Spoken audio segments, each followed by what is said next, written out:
क्या मृत्यु के बाद सब खत्म हो जाता है या आत्मा फिर से लौटती है एक नए शरीर, एक नए जीवन में?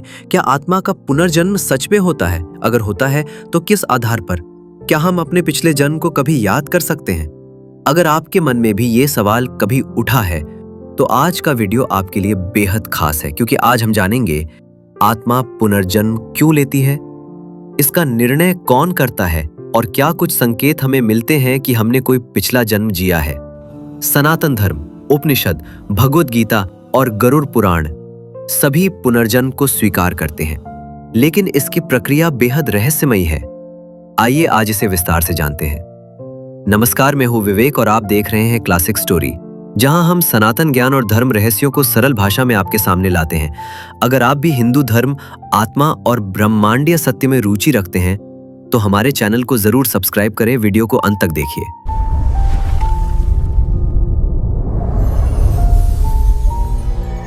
आत्मा क्या है? ये सवाल जितना सरल लगता है, इसका उत्तर उतना ही गूढ़ और ब्रह्मांड जितना विशाल है। सनातन धर्म के अनुसार आत्मा वह चेतन तत्व है जो इस समूचे शरीर को चलाता है। हम जो बोलते हैं, सुनते हैं, सोचते हैं, वह सब शरीर के माध्यम से होता है, लेकिन जो भीतर बैठा ये सब करवा रहा है वह आत्मा है। भगवद गीता में भगवान श्री कृष्ण कहते हैं, न जायते म्रियते वा कदाचिन नायम भूत्वा भविता वा न भूयः अजो नित्यः शाश्वतोयम पुराणो न हन्यते हन्यमाने शरीरे। भगवद गीता अध्याय 2 श्लोक 20। इसका मतलब है, आत्मा न कभी जन्म लेती है न मरती है। वह कभी उत्पन्न नहीं हुई न कभी नष्ट होगी। वह अजन्मा है, शाश्वत है, सनातन है और पुरातन है। जब शरीर मारा जाता है तब भी आत्मा नहीं मरती। जब शरीर नष्ट होता है तब आत्मा उस शरीर को त्याग देती है और अगले शरीर की ओर यात्रा करती है। यही है पुनर्जन्म। हर बार जब हम कोई कार्य करते हैं, चाहे वह सोच के स्तर पर हो, शब्दों में हो या व्यवहार में, वह ब्रह्मांड में एक कंपन छोड़ता है। वही कंपन हमारी आत्मा के चारों ओर कर्मों का आवरण बनाते हैं। आत्मा का पुनर्जन्म उसके कर्मों पर निर्भर करता है। हर व्यक्ति इस जन्म में जो भी कर्म करता है उसका फल उसे अगले जन्म में मिलता है। ये कर्म ही आत्मा को एक योनि से दूसरी योनि में ले जाते हैं। यदि उसने पुण्य कर्म किए हैं तो आत्मा को स्वर्ग या किसी श्रेष्ठ योनि की प्राप्ति होती है। यदि पाप कर्म अधिक है तो वह नरक, तामसिक योनि या नीच जन्म को प्राप्त होती है। ये एक शाश्वत चक्र है जिसे संसार चक्र या भव चक्र कहा गया है। सनातन धर्म के अनुसार कोई भी कर्म अधूरा नहीं जाता। जैसा बीज बोओगे वैसा ही फल पाओगे। इसीलिए जो भी कर्म इस जीवन में नहीं फले, उनका फल लेने के लिए आत्मा को फिर से जन्म लेना पड़ता है। कब होता है पुनर्जन्म? गरुड़ पुराण के अनुसार जब आत्मा यमलोक की यात्रा पूर्ण करती है, चित्रगुप्त के समक्ष कर्मों का लेखा जोखा प्रस्तुत होता है। इसके बाद यमराज निर्णय देते हैं कि आत्मा को नया मनुष्य शरीर मिले या किसी अन्य योनि में जन्म लेना है, या फिर वो मोक्ष के योग्य है।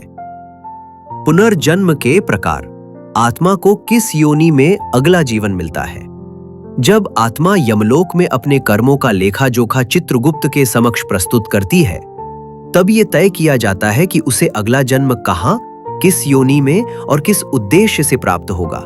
ये निर्णय आत्मा के हर एक कर्म, हर एक भावना और हर एक सोच पर आधारित होता है।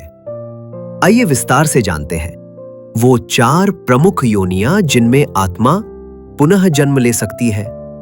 मानव योनि, संतुलन का प्रतीक।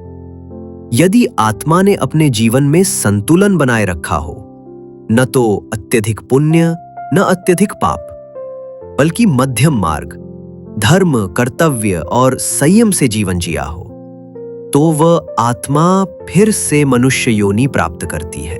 क्योंकि मानव जीवन ही एकमात्र ऐसा जीवन है जहां आत्मा को बुद्धि, विवेक और मोक्ष प्राप्ति की स्वतंत्रता मिलती है।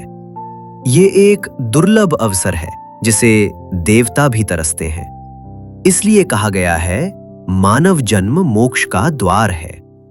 पशु योनि। जब आत्मा अज्ञान में डूब जाती है, यदि कोई आत्मा अपने जीवन में अज्ञान, लोभ, हिंसा, वासना और मद में डूबी रही, यदि उसने केवल भौतिक सुखों और स्वार्थ की दृष्टि से जीवन जिया, तो उसे पशु योनि प्राप्त होती है। ये योनि आत्मा के लिए एक सीमित चेतना वाली अवस्था है, जहां उसे मनुष्य जैसी बुद्धि नहीं होती, केवल वासना और भोजन के संस्कार होते हैं, जैसे सांप, कीड़े, मच्छर, कुत्ता, बिल्ली, गधे आदि में जन्म। ये आत्मा के पतन का संकेत होता है और उसे फिर से मानव योनि पाने के लिए कई जन्मों की तपस्या करनी पड़ सकती है। देव योनि, जब पुण्य अत्यधिक हो, यदि आत्मा ने भक्ति, त्याग, सेवा, सत्य और आत्मज्ञान से भरा जीवन जिया हो, तो उसे देव योनि मिलती है। इस योनि में आत्मा को अद्भुत दिव्य सुख, स्वर्ग और देवताओं जैसी शक्तियां प्राप्त होती हैं। लेकिन ध्यान रहे, ये भी स्थायी नहीं होती। स्वर्ग भी एक भोग भूमि है, जहां पुण्यों का क्षय होते ही आत्मा को पुनः धरती पर लौटना पड़ता है। इसलिए गीता में श्री कृष्ण कहते हैं, स्वर्ग भी अंततः पुनर्जन्म का कारण बनता है, मोक्ष नहीं। नरक या प्रेत योनि, जब पाप अत्यधिक हो, यदि आत्मा ने अपने जीवन में धोखा, हत्या, धर्म का अपमान, माता पिता का तिरस्कार या मानवता के विरुद्ध पाप किए हों, तो उसे मिलता है नरक का मार्ग या कभी कभी प्रेत योनि, जहां आत्मा भटकती रहती है, अशांति में जीती है। नरक में उसे तामसिक नगरों से गुजरना पड़ता है, जैसे कि तामिस्र, काकोल, अंधतम्स आदि, जहां आत्मा को अग्नि, बर्फ, कांटे, पीड़ा और पश्चाताप के बीच अपने कर्मों का दंड भोगना होता है। यह स्थिति आत्मा के लिए सबसे वेदना से भरी होती है। क्या पुनर्जन्म के संकेत मिलते हैं? हाँ, कई बार बच्चे अपने पिछले जन्म की बातें याद रखते हैं। यह स्मृति धीरे धीरे बड़ी उम्र में मिट जाती है। कुछ संकेत: किसी स्थान को पहली बार देखकर भी गहराई से जानना, बिना सीखे किसी कला में पारंगत होना, किसी अनजान व्यक्ति से गहरा संबंध महसूस होना। भारत में ऐसे कई केस दर्ज हैं जहां बच्चों ने अपने पिछले जन्म की जानकारी दी और वह सटीक पाई गई। क्या आत्मा को मोक्ष नहीं मिल सकता? मोक्ष पुनर्जन्म चक्र से मुक्ति है। यदि कोई आत्मा संपूर्ण ज्ञान, भक्ति और सत्कर्म से जीवन व्यतीत करती है, तो वह पुनर्जन्म के चक्र से बाहर निकलकर परब्रह्म में विलीन हो जाती है। सनातन धर्म कहता है, शरीर बदलते हैं, आत्मा नहीं। हम वही आत्मा है जो कई जन्मों से इस चक्र में घूम रही है और हर जन्म में कुछ सीख रही है। अगर हम अपने कर्म सुधारें, तो हम भी इस चक्र से मुक्त हो सकते हैं। ऐसी ही रहस्यमयी जानकारियों के लिए जुड़िए क्लासिक स्टोरी से।